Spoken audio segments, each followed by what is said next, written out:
दोस्तों, एक चोर ने एक सेठ के घर से पैसे चुराए। अगले दिन वह उन पैसों को लेकर कुछ सामान खरीदने के लिए एक सुपरमार्केट में गया। वह खरीदारी कर रहा था, तभी एक बूढ़ी औरत उसके पास आई जिसके हाथ में सामान से भरा एक बैग था। बूढ़ी औरत ने चोर से कहा, बेटा तुम्हारी शक्ल बिल्कुल मेरे बेटे से मिलती है, पर अफसोस मेरा बेटा अब इस दुनिया में नहीं है। चोर को उस बूढ़ी औरत पर दया आ गई। बूढ़ी औरत ने आगे कहा, बेटा मैं दुकान से बाहर निकलने वाली हूँ, अगर निकलते समय तुम मुझे गुड बाय मॉम कहते हो तो मुझे बहुत खुशी होगी। चोर बोला, ठीक है। बूढ़ी औरत जब दुकान से बाहर जाने लगी तो चोर ने जोर से 2-3 बार पुकारा, goodbye mom, goodbye mom. बूढ़ी औरत ने हाथ हिलाया और चली गई। कुछ समय पश्चात जब चोर अपने सामान का भुगतान करने गया तो दुकानदार ने उसे 12,000 रुपए का बिल दिया। चोर बोला, इतने पैसे कैसे, मैंने तो केवल 2,000 के सामान खरीदे हैं। दुकानदार ने कहा, बाकी 10,000 का सामान आपकी माँ लेकर गयी, जिन्हें कुछ देर पहले आप गुड बाय मॉम।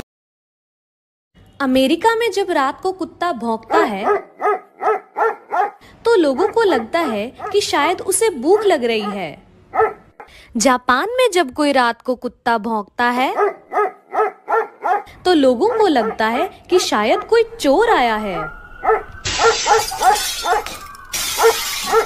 और इंडिया में जब कोई रात को कुत्ता भौंकता है तो लोगों को लगता है इसको पक्का किसी की आत्मा दिख रही है।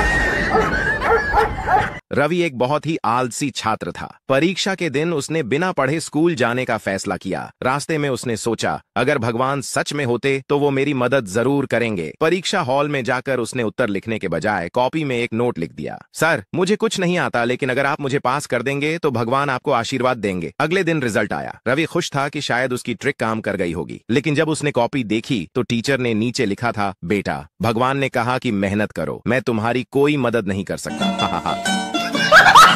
एक किसान के पास 2 घड़े थे। एक घड़ा थोड़ा सा कहीं से फूटा था और दूसरा घड़ा सही था। किसान रोज नदी पर पानी भरने जाता था। वह घड़े को एक डंडे में बांधकर अपने कंधे पर दोनों तरफ लटका कर लाया करता था, लेकिन किसान के घर 1.5 घड़ा ही पानी पहुंच पाता था, बाकी रास्ते में ही गिर जाता था। ऐसा 2 सालों से हो रहा था। सही घड़े को इस बात का बहुत घमंड था कि वह पूरा का पूरा पानी घर पहुँचाता है। वहीं दूसरी तरफ फूटा हुआ घड़ा इस बात से बहुत शर्मिंदा रहता था कि वह आधा घड़ा ही पानी पहुँचा पाता है। एक दिन फूटा हुआ घड़ा किसान से बोला, तुम मुझे इतनी दूर ले जाते हो, लेकिन मैं आधा पानी ही घर पहुंचा पाता हूँ। मैं बेकार हूँ, तुम मुझे फेंक क्यों नहीं देते। किसान उस घड़े को अपने साथ लेकर गया और जब वह आधे रास्ते में पहुँचे तो उसने फूटे हुए घड़े से कहा, तुम खुद को कभी बेकार मत समझना। ये जो रास्ते में रंग बिरंगे फूल लगे हैं ना, ये सब तुम्हारी वजह से हैं। मुझे तुम्हारी कमियां पता है, इसलिए तुम जिस तरफ रहते हो मैंने उस तरफ फूल के बीज बो दिए थे और मैं इन्हें रोज बेचता हूँ, जिससे मेरा परिवार चलता है।